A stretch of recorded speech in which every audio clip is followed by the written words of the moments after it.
Hello, welcome to Rectal for You. Today we're going to carry on with this. This is part 2 of the A1200 video with a PiStorm and the GoDrive. Absolutely brilliant device, the GoDrive. So we're going to be installing that today in this video, setting up the PiStorm, etc., and running some demos, etc. at the end to see how it runs.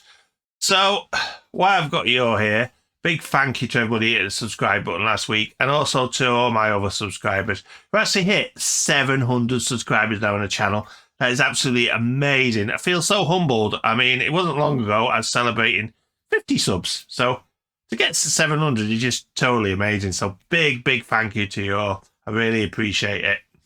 So after the short intro, we'll crack on with this.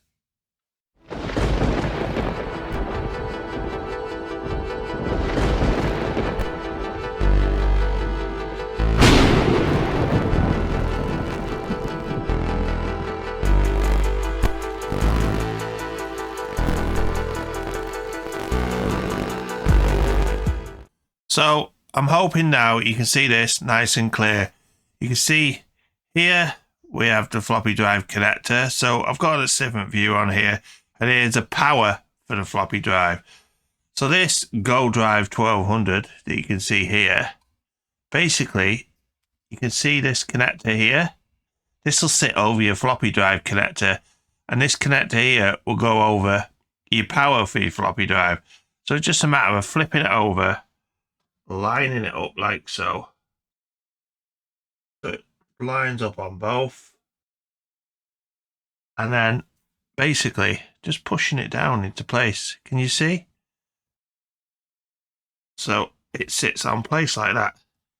Simple as that. I mean, you can't get much simpler than that. And it's a smart install. You can see there how good that looks.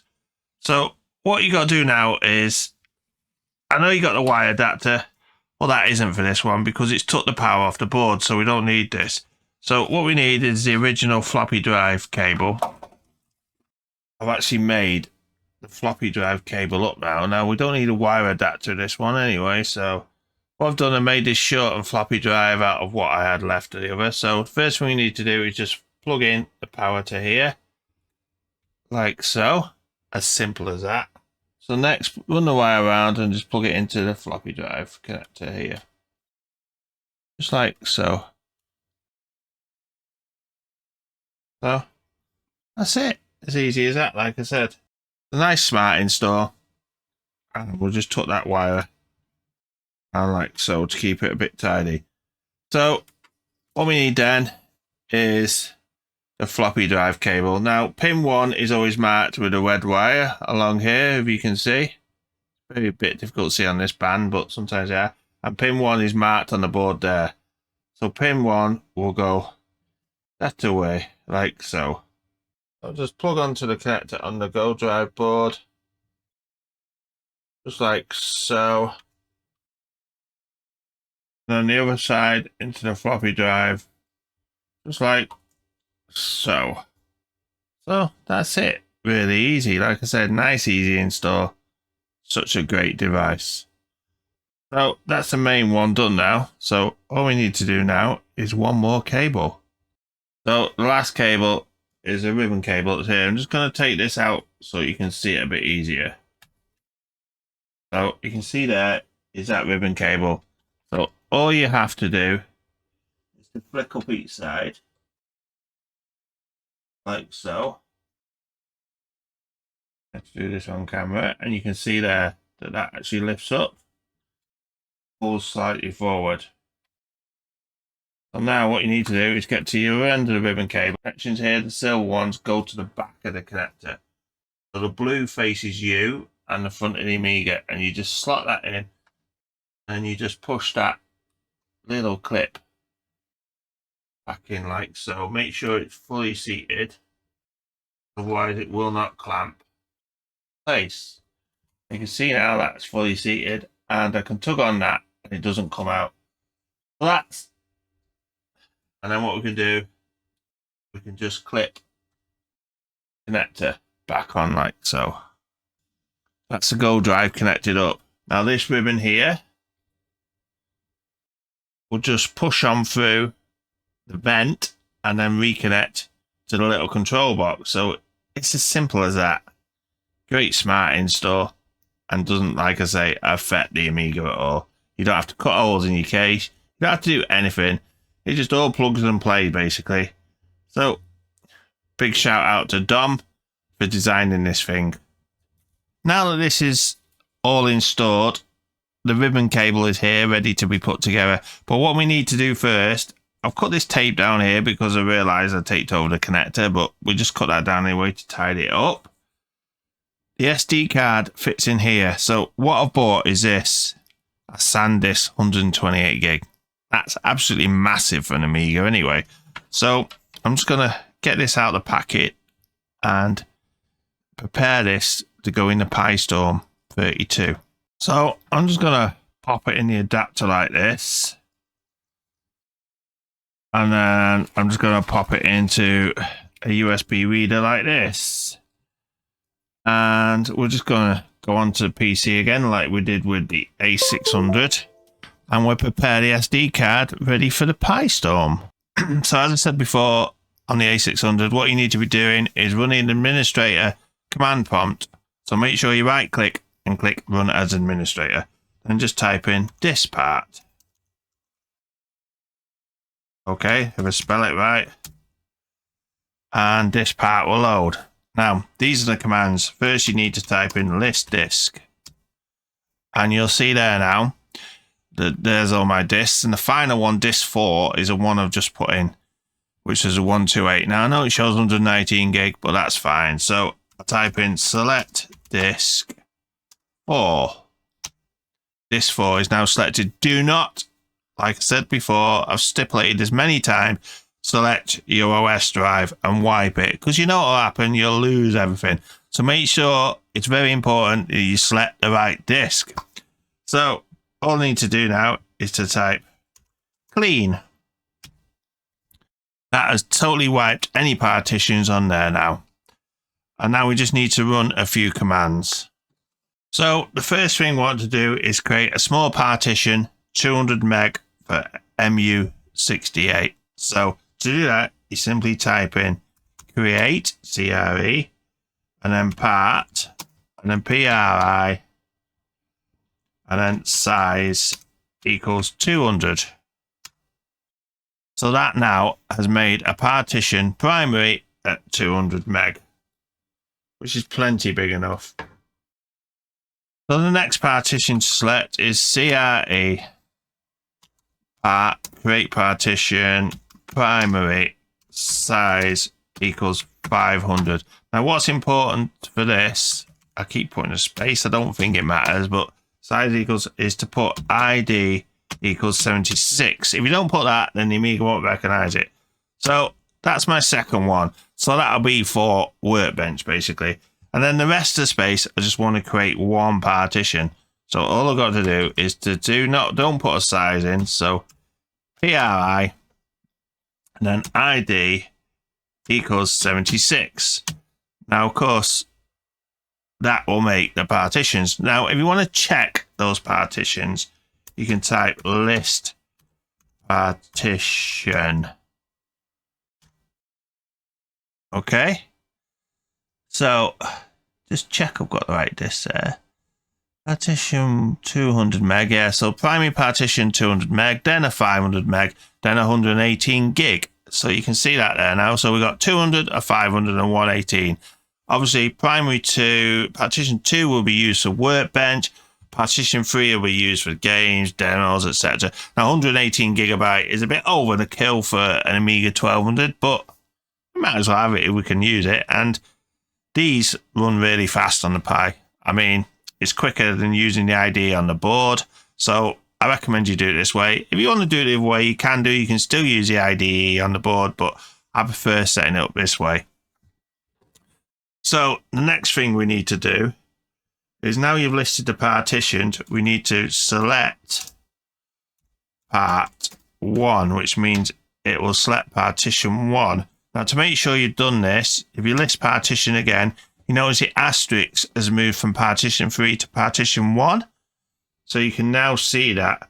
Now all you got to do is type assign. Okay, and it'll come up asking you to format it, which we can do now. So we can format this one partition 200 meg, and I'm going to call it MU or EMU 68. Make sure that you pull this down to FAT32 and quick format's fine, and just start, and it'll say a warning, click OK and format complete. So that is all you need to do in this part. So now that is all done, we can now exit this out. So exit, and exit again will leave the OS. So now we're on this again, the GitHub page with the MU68 releases. Now again, you got different versions here. You got the PiStorm versions here for the MU68, which are for the PiStorm 600, 500, etc. And then we got the one we need today, which is a 32 Lite. So if you look at the dates here, September, January the 14th. So we may as well get the latest one, which is here. So we will just download this one here, and it will download like so. And it's easy as just clicking extract to. If you use WinRAR, you can use anything to RAR it up.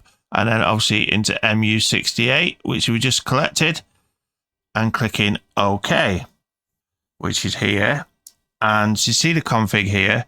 All you got to do is select this bottom bit here and check that you rename your ROM as kick.rom. So I've got my image there, and I've got my kick.rom here, which I got off my 3.2 disk. I'm just going to drag that into there like so. Now that is ready now. That SD card is ready to go into the Amiga, and then we're ready to load the install disk on the Amiga off the GoDrive and format the partitions and set it all up. So we should be good to go. So we've got this sorted now, and we're ready to install the SD card. So here's the SD card. What I'm going to do, I'm just going to pull the Pi out and install the SD card in the slot, just like so. Easy peasy. Now I'm just going to plug this back in here, and that should be ready to rock and roll. So all we got to do now is to put this 1200 back together so we can give it a good test. So the first thing we need is the top case here. And what I'm going to do is get this ribbon here. And if you can see these vents here, as you hold them at a certain angle, I'm going to go 1, 2, 3, 4, fifth one along, and in the middle somewhere there. And we're just going to thread that through, as simple as that. Now this is the LED lights, so we're just going to plug these on as well, just like so. We need to pull the keyboard connector up like so. I'm going to seat it in here, so it's in line. So pull the keyboard connector up, push it in like so, and push it in. Make sure that the clamp is clamped down, and again you can just slightly tug on that, it doesn't move.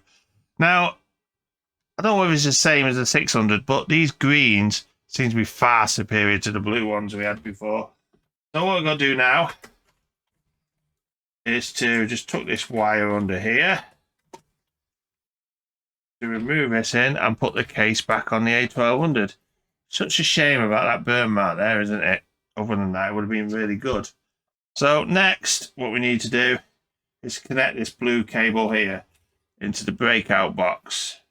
So you pull the tab down here, you get your cable, the blue side facing out, you push it in. You can tell when it's all the way in. It'll look level, see how that looks level, push it with your little fingers, and then just again, just push that connector in to thread that cable back through there. Make sure it's underneath, and then just simply push that in place. Is it? It sits in place, and it's very secure. Look, it doesn't fall off. So that is a GoDrive installed. Job's a good one. So we're ready for the main turn on here now. Hopefully it's going to work. I've got the video grabber signal here as well. So unfortunately I haven't got sound, but I've got a better image through this one. So we don't really need sound for Workbench and stuff, do we? So let's just turn it on and see if the PiStorm and obviously the GoDrive here powers on. So there you go. You can see there now, flash floppy, that's all powered on good. Now, hopefully we're going to get a purple scene. So there you go. There's a 3.22 Workbench trying to start. So all we need to do is to insert a USB drive into the slot here. Easily done. And then we will select, so if you can see this, we will select install 3.2, press the button, and it should start loading. Now you can see it's making the floppy drive lights. So there you go, there's your Workbench disk. So all we need to do now is select this. I have got Sysyinfo on here somewhere. There you go, Sysyinfo. We'll press that. And of course the Sysyinfo disk has come up. Just run Sysyinfo.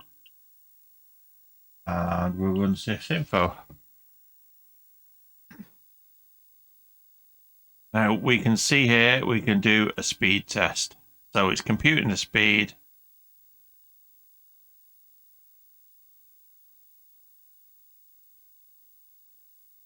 There you go, that PiStorm is definitely working. So we're 1065 times faster than A600. This A1200 we're just 463 times faster. This is a slight increase, isn't it? So that all looks good to me. I'm quite happy with that. If there's any like glitching or anything on the screen now, it's because of the video grabber, but that's the way it is. So what we can do now, we can quit here.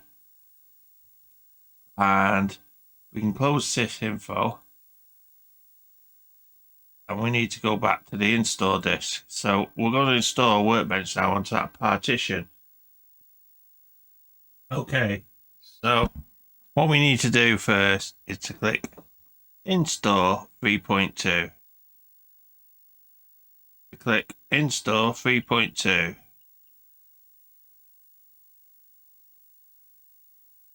Next, we need to click HD Tools.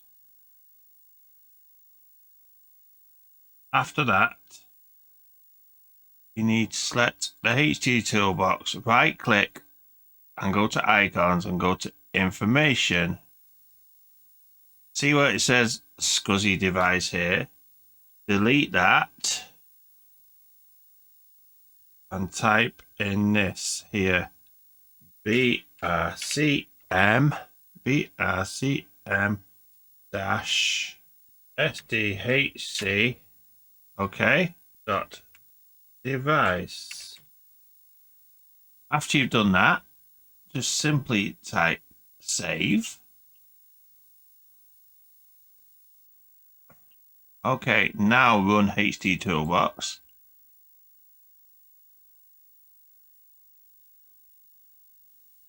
And you should be presented with 3 disks. So the first one is your MU68, so don't touch that one. This one was my 500 gig partition, and this one was my partition ending at all. So the next one, the first one we need to do is this one. So you go change device type, and then go define new and reconfiguration, and click continue, and it should say there 496. Now we can change this to whatever you want to, but I'm just going to keep it as SD128-1 and just click OK. So now all we do is to click OK again. Now we're on this partition. Now we can click partition drive. So you'll see here that it automatically partitions to 248. So all you do is delete that second partition. Then you can drag this arrow all the way up to this side here. And then simply type OK. Now this wants to be bootable, which is correct. SDH0 is fine by me. It's 0 drive. And just click FFS, which is fast file system, I think it stands for, and then just click OK. So that one is set up now. Now the next one is this one. You do the same again. Change device type. Define new. reconfiguration, continue. Now the size of this one, there you go, 119 gigabyte. Now 119 gigabyte on an Amiga, who'd have ever thought you'd have seen that? So now again, it's named it 1-2, so click OK. And we do the same again. So we've got the second disk partition here, partition drive again. Now it's got 60 gig there. So I'm just going to delete this partition. And we're going to drag that all the way up to 119 gigabyte. So that's quite a big hard drive. And just click, we don't want it bootable, and we'll just click OK. So now all we need to do is exit. Oh, sorry. First, we need to click Save Changes to Drive. And now click Exit. And what we'll do now is we just need to restart this again. And that's about it. So I control Amiga out. Okay, so now on the Workbench screen, you can see both hard drives here. Obviously, they're uninitialized. So what we need to do is to right click on it, select it first, right click, go to icons, format disk. So this one here should be the smaller one, which it is 484 meg or 500 meg. I'm going to name this one Work. So we're going to name this one Workbench. Because obviously that's going to have the Workbench. Obviously, choose long file names and click Quick Format. And it will say, oh, blah, blah, blah, blah, blah, blah. Warning, all data will be lost. Do you really want to continue? Yes, format. That's formatted now. And you can see now it says Workbench. And we can click on here and it's working and it's very fast. The next one should be the big drive. So we can go to Tools. And we can go to, make sure it's selected. Again, go to Tool, Icons, Format Disk. And because this is going to be the main storage, I'm just going to call it Storage. Just like so. Again, long file names and quick format. 118 gig. Let's go. Format that. Again, super fast. 118 gig on an Amiga. So that's ready now. All we need to do now is click install. Now we're doing this on a real Amiga hardware, don't forget, which is absolutely brilliant. And click the install folder. I prefer doing it this way. Click English British.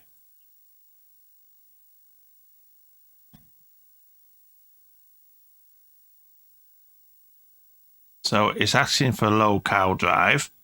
So I'll show you all we need to do now is you simply press this button.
So, so that's now installed. All we need to do now is reboot it, and it should boot to Workbench. Let's just see. I've took this out,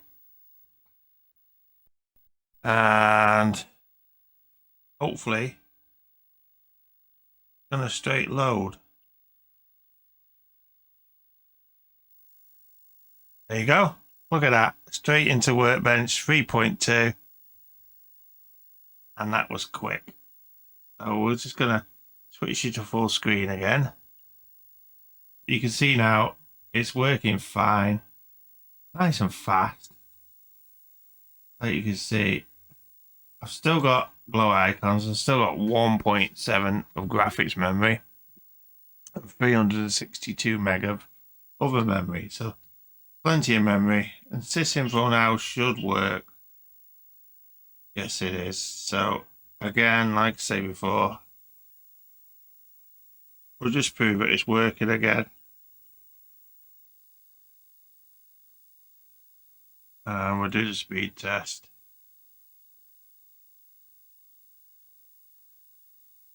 So again,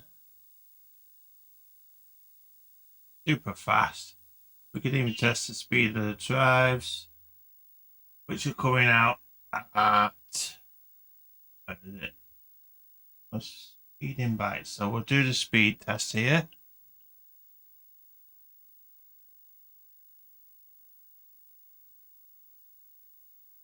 Well, that's testing DF0 actually at the moment.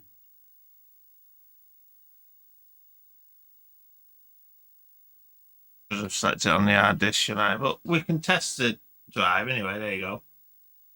23.583 bytes a second. So if we select it on SD0 and we can type speed, look at that.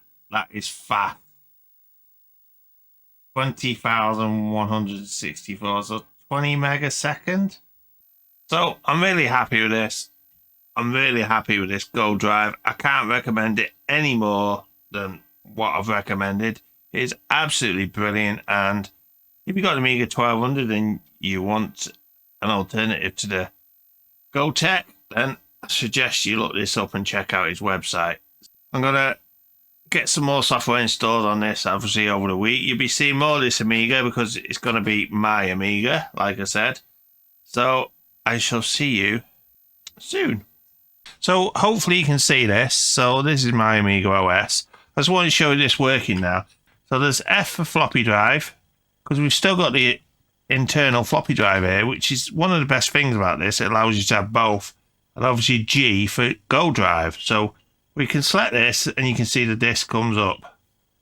Now return it to F. That'll switch to the internal floppy drive. And stick a disk in. You can see there that that's come up as well. Can you see there? So, of course, you can see there that should be Syndicate Disk 1 when it's finished reading. There you go. So it allows me to install that if I wanted on the hard drive off the disk. So again, all I've got to do is close that and just switch it to G again and select the disk I want. Like I say, there's local UK, and it'll read, and it's come up there, you can see. So that's a good thing about this. So it allows you to have use of the floppy disk, which is absolutely brilliant in case you get a game, and also your GoDrive. And I also think you can use Xcopy to copy from this to there. So that's one of the best things about that. So again, don't forget, check out this site, Digital Retro Bay. The link's down below. It's by far one of the best things I've seen in ages. And it's such a clean install, like you can see. So let's crack on and see what else we could do with this Amiga. So we're on the Amiga Workbench. I've loaded it in. It's got the Pi 1200. It's got the GoDrive. I've got a joystick here. And we're just going to play a few things. So this was the SD I set up before. You see it's very responsive. I've downloaded some stuff on here. First one I'm going to play is Rick Dangerous Remastered. So hopefully you'll be able to hear this as well. I've had put it for the other video grabber. It's not as good quality, but I think it should have sound as well. So Let's see, we're going to play a bit of this. This is the AGA version, the re-release of Rick Dangerous. So enjoy and watch as I die.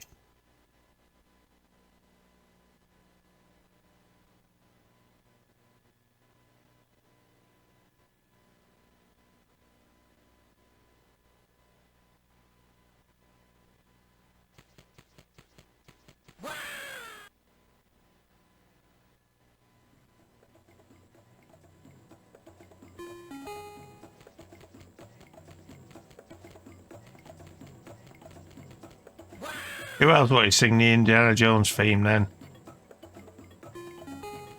Da da da da da da da.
Obviously, I'm very good at that game as well, so I'm going to quit this one now. Oh, let's just play this last live. Oh, there you go. So, the one thing I want to show you is this is why we have a PiStorm and how quite powerful the PiStorm is. Now, you can play this, obviously, if you've got an 060 expansion, but the 060 expansion is very expensive. Now, the PiStorm, like you said, is a lot cheaper than 060. So, in here, we have this folder here. Okay, and here you go, we can run this here. So if you look here, this is a game I never thought I'd see running on Amiga hardware. Look at that. Can you believe what it is?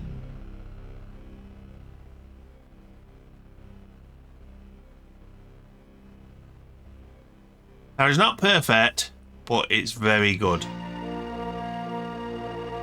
Space bar. That's true. Dark Forces running on an Amiga. So there's the intro. It is running. It's not perfect, like I say, but it's running nevertheless. And we can go to the game now and begin mission, and we'll just play a bit of this before we sign off. Just wanted to show you what's capable with these PiStorms. So, there you go. You see now, I am playing Dark Forces on an Amiga. Hopefully you can hear it with the sound. That guy was pretty impossible there. Up there.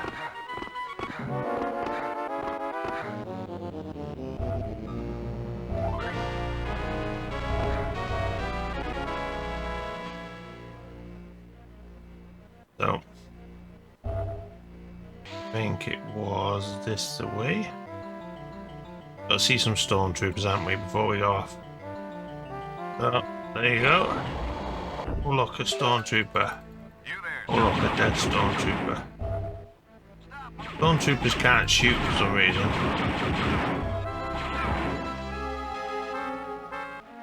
Not sure where I'm going here. Obviously there's stormtroopers there. Stormtroopers there. Stormtroopers there. Yeah, maybe jump then.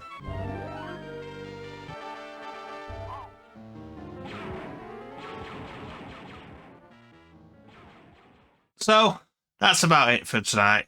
It's getting late now, and I'm going to have to end this video so I can get it released for Friday. So I hope you enjoyed the video.